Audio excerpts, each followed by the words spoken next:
Semangat pagi, ketemu lagi dengan Ibu Beta di pembelajaran kita hari ini, yaitu tentang cahaya dan sifat-sifatnya. Matahari adalah sumber cahaya utama bagi bumi, sementara lampu adalah salah satu sumber cahaya buatan manusia. Mengapa sih kita butuh cahaya? Karena untuk melihat benda atau lingkungan di sekitar kita, maka diperlukan cahaya. Sekarang coba kamu pejamkan matamu. Kira-kira ada nggak yang bisa kamu lihat? Benda atau lingkungan sekitarmu? Tentu tidak ya. Kenapa tidak bisa? Karena tidak ada cahaya. Nah, jadi cahaya ini adalah hal yang sangat kita butuhkan. Apa saja sih sifat-sifat cahaya? Yang pertama adalah dapat dipantulkan atau refleksi. Nah, pemantulan cahaya ini dibagi menjadi dua. Yang pertama adalah pemantulan teratur. Ini terjadi apabila berkas cahaya itu jatuh pada permukaan yang halus atau rata. Nah, kita lihat gambarnya di sini. Ini permukaan bidang pantul yang rata atau halus ya. Jadi semua sinar datang, ini sinar datang. Kita lihat ya, semuanya ini akan dipantulkan dengan teratur dan sejajar. Hukum pemantulan ini pertama kali diamati oleh Snellius, sehingga Snellius menetapkan hukum pemantulan cahaya yang berbunyi sinar datang, ini sinar datang, lalu garis normal, ini yang berwarna merah adalah garis normal, dan sinar pantul, ini adalah sinar pantul terletak pada sebuah bidang datar. Ini ya, terletak pada bidang datar ini atau bidang pantul. Lalu yang kedua, sudut datang. Sudut datang itu berarti sudut yang dibentuk sinar datang ini terhadap garis normal. Berarti ini ya, yang dilambangkan dengan I, itu memiliki nilai yang sama besar dengan sudut pantul. Sudut pantul itu berarti sudut yang dibentuk sinar pantul terhadap garis normal. Berarti ini sudut pantulnya yang dilambangkan dengan R. Berarti ini bisa kita tuliskan I sama dengan R. Lalu pemantulan yang kedua adalah pemantulan baur atau difus. Ini apabila berkas cahaya jatuh pada permukaan yang kasar atau tidak rata. Nah, ini gambarnya kita lihat. Ini bidang pantulnya, kamu bisa amati, itu tidak rata ya, tapi kasar, sehingga sinar datang, ini semuanya adalah sinar datang, akan dipantulkan secara baur atau tidak beraturan ya. Nih lihat, sinar pantulnya semua tidak beraturan. Lalu sifat yang kedua adalah cahaya dapat dibiaskan atau disebut dengan refraksi. Nah, peristiwa ini terjadi yaitu pembelokan arah rambat cahaya karena melewati dua medium dengan kerapatan yang berbeda. Nah, kerapatan ini sering sebanding dengan indeks bias. Indeks bias atau yang dilambangkan dengan N kecil. Jadi kalau indeks biasnya kecil, maka kerapatannya pun kecil. Atau kalau indeks biasnya besar, maka kerapatannya juga besar. Contoh dari refraksi itu adalah misalnya pensil atau pena yang kita masukkan ke dalam gelas berisi air, itu tampak seperti bengkok, padahal sebenarnya tidak. Lalu, misalnya air laut itu seperti terlihat dangkal, padahal sangat dalam. Atau, kalau misalnya panas terik, kita lihat ada genangan air di jalan yang beraspal, padahal sebenarnya tidak ada. atau sebenarnya jalannya itu kering. Nah, itu semua adalah peristiwa karena cahaya itu dapat dibiaskan atau refraksi. Nah, jadi pembiasan ini terjadi dalam dua bentuk. Yang pertama, apabila cahaya datang ini dari medium yang kurang rapat. Jadi, indeks bias udara itu adalah 1. Sementara indeks bias air itu adalah 4/3. Berarti dari sini bisa kita lihat indeks bias udara lebih kecil daripada indeks bias air.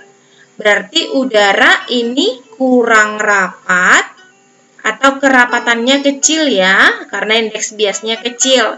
Sementara air ini berarti kerapatannya besar atau lebih rapat.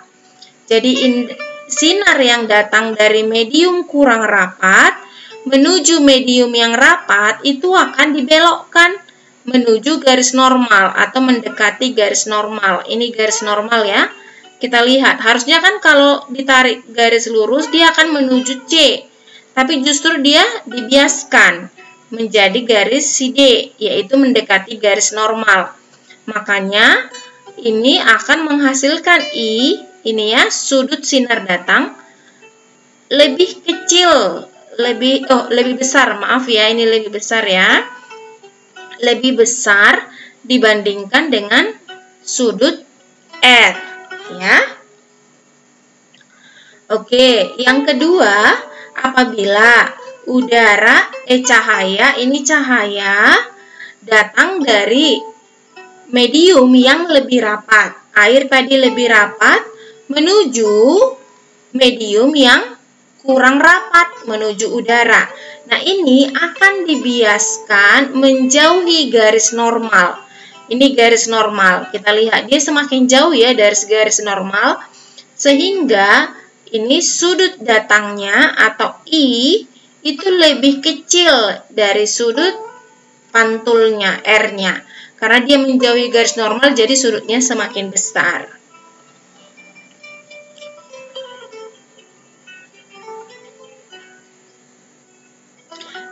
Nah, rumus-rumus untuk pembiasan, ini ada beberapa, yaitu indeks bias medium 1 apabila dikali kecepatan di medium 1, itu akan sama dengan indeks bias 2 dikali kecepatan di medium 2.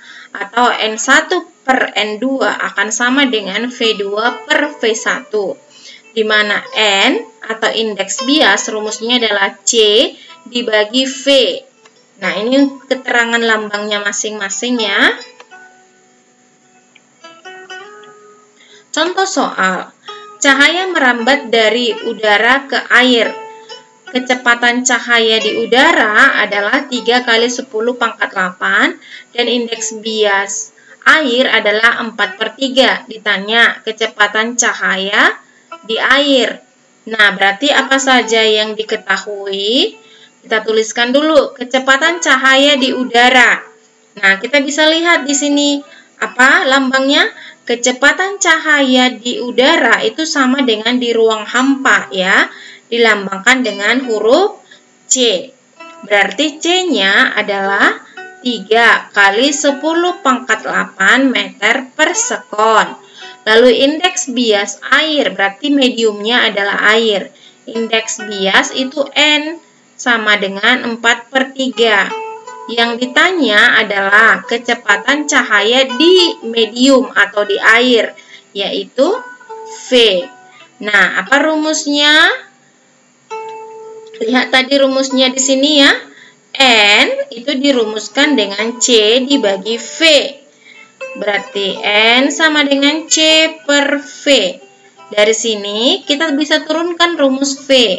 V menjadi C per N. Oke, kita hitung V sama dengan C-nya. Ini ya.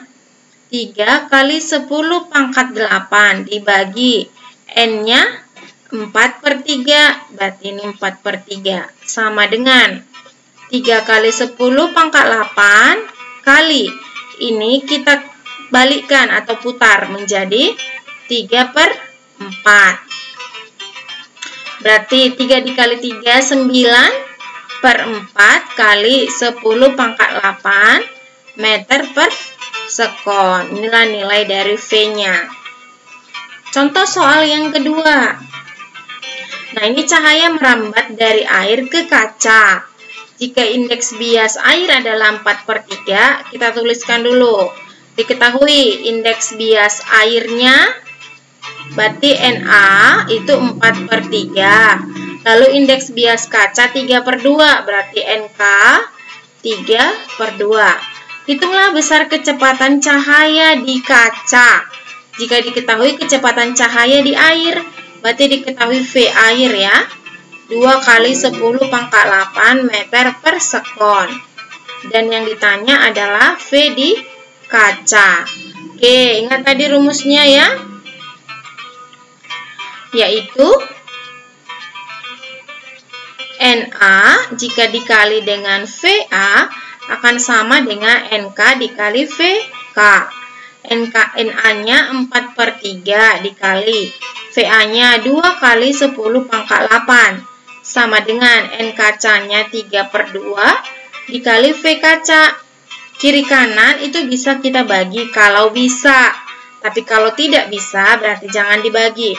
Nah, ini 4/3 dikali 2 itu 8/3 dikali 10 pangkat 8 dibagi 2/3. Kalau dibagi itu berarti menjadi kali ya, tapi dibalikkan 2/3. Ini sama dengan VK, atau VK-nya sama dengan pembilang kali pembilang itu 16 per penyebut kali penyebut itu 9 kali 10 pangkat 8 meter per sekon. Inilah nilai kecepatan di kaca.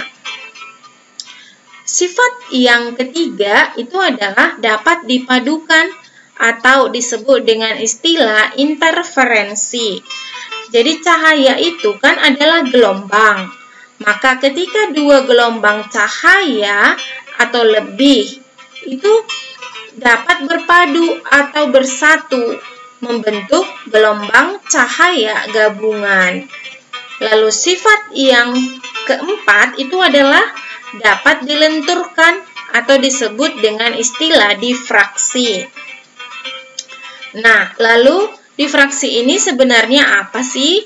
Itu adalah pembelokan arah rambat cahaya saat dilewatkan pada celah yang sempit. Sehingga cahaya itu terdifraksi akan membentuk daerah gelap dan terang. Lalu yang sifat kelima, cahaya itu dapat diuraikan atau disebut dengan istilah dispersi. Nah, ini adalah peristiwa terurainya cahaya polikromatik. Poli itu berarti banyak ya. Jadi itu terurai cahaya yang sebenarnya memiliki banyak warna. Tapi dia yang tampak adalah berwarna putih. Menjadi cahaya yang monokromatik atau yang satu warna, yaitu dari merah sampai ungu. Contohnya itu adalah pelangi. Jadi kita bisa lihat gambar di sini untuk dispersi cahaya. Jadi ini cahaya putih dapat mengalami dispersi atau diuraikan menjadi cahaya yang monokromatik, warna biru, biru muda, hijau, kuning, merah. Nah, itu ya, atau pelangi juga ya. Pelangi itu adalah salah satu contoh cahaya dapat diuraikan atau dispersi. Demikianlah pembahasan kita hari ini. Semoga bermanfaat dan kalian bisa memahaminya. Goodbye and see you.